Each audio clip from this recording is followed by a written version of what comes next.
महाराष्ट्रात आता कामगारांना 8 ऐवजी 12 तास काम करावं लागणार आहे, तर प्रायव्हेट कंपन्यांमध्ये 9 ऐवजी 10 तास काम करावं लागणार आहे। वरवर जरी हा निर्णय कामगार आणि कर्मचाऱ्यांवर अतिरिक्त भार टाकणारा वाटत असला, तरी यात अशा काही गोष्टी टाकण्यात आल्या आहेत ज्या कदाचित कर्मचाऱ्यांच्या फायद्याच्या ठरू शकतात। नक्की काय आहे हा कायदा? कामगारांना याचा फायदा कसा होणार आहे आणि जे अतिरिक्त तास वाढले आहेत त्याबद्दल तुम्हाला काय मिळणार आहे, ही सगळी माहिती मी तुम्हाला या व्हिडिओतून देणार आहे, त्यामुळे हा व्हिडिओ शेवटपर्यंत नक्की बघा।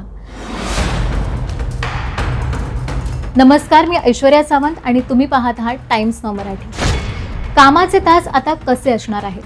कारखान्यात जे काम करतात त्यांना आधी 8 तास काम करावं लागायचं, त्यांना आता 12 तास काम करावं लागेल। तर प्रायव्हेट ऑफिसेस आणि कंपन्या ज्यांच्याकडे 20हून अधिक कर्मचारी आहेत त्यांना 9 तासाऐवजी आता 10 तास काम करावं लागेल। हा कायदा करावा का लागला? आधी कंपनीला मोठी ऑर्डर आली तर कंपन्या आहे त्याच कामगारांमध्ये काम करायच्या, त्याच पगारात 12 तास थांबवायच्या, ज्याचे अतिरिक्त पैसेही देत नव्हत्या।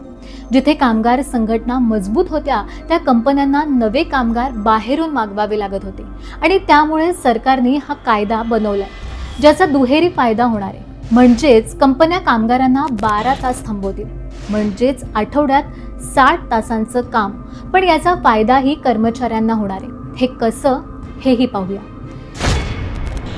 हा कामगारांवर अन्याय आहे का? वरवर जरी हा कायदा आणि कर्मचाऱ्यांवर अन्याय वाटत असला तरी याचा काही फायदाही कामगारांना होणार आहे। जसे की कंपन्या जरी कर्मचाऱ्यांना 12 तासाचं काम देत असल्या तरी त्यांना हे कामगारांच्या परवानगीनेच करावं लागेल, त्यासाठी लेखी त्यांना कामगारांकडून घ्यावं लागेल। याशिवाय 8 तासाच्या वर जे 4 तास कामगार अतिरिक्त काम करतात त्यांना त्या अतिरिक्त वेळेचा मोबदलाही द्यावा लागेल, म्हणजेच ओव्हरटाईम। म्हणजेच आठवड्याला 48 तास ही आपल्या कायद्यातील मर्यादा कंपन्यांना ओलांडता येणार नाही। 48 तासांच्या वर कामगार थांबले तर त्यांना वरील तासांची एक सुट्टी किंवा त्याच्यावर तासांसाठी मोबदला द्यावा लागणार आहे। महाराष्ट्र हे कामाचे तास वाढवणारं पहिलं राज्य आहे का? तर याचं उत्तर आहे नाही। महाराष्ट्र आधी कर्नाटक, तमिळनाडू, तेलंगणा, उत्तर प्रदेश, त्रिपुरा यासारख्या राज्यांनी हे बदल आधीच केले। त्याला कारण आहे जास्तीत जास्त कंपन्या आपल्या राज्यात याव्या।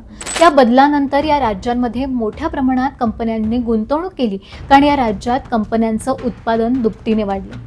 या उत्पादन वाढीसोबत कामगारांच्या तक्रारीही कमी झाल्याचं तज्ज्ञ सांगतात, त्यामुळे हाच फॉर्म्युला आता महाराष्ट्रात राबवला जातोय।